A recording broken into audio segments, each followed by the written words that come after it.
MLA అనగానే పెద్ద కార్లు, చుట్టూ బాడీ గార్డులు, విలువైన వస్త్రాలు మనకు గుర్తుకు వస్తాయి. కానీ రబ్బరు చెప్పులు, సాధారణ దుస్తులు వేసుకుని బీహార్కు చెందిన ఎమ్మెల్యే గౌతమ్ కృష్ణ అసెంబ్లీ సమావేశాల్లో పాల్గొన్నారు. అందరిలాగా పెద్ద లగ్జరీ కారులో కాకుండా ఆటోలో బీహార్ అసెంబ్లీ సమావేశానికి వచ్చారు. మహిషి నియోజకవర్గం నుంచి ఆర్జేడీ తరపున గౌతమ్ పోటీ చేశారు.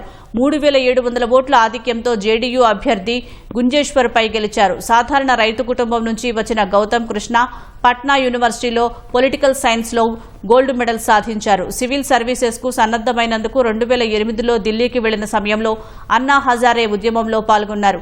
ఆ ప్రభావంతో రాజకీయాలు, సామాజిక సేవపై గౌతమ్కు ఆసక్తి ఏర్పడింది.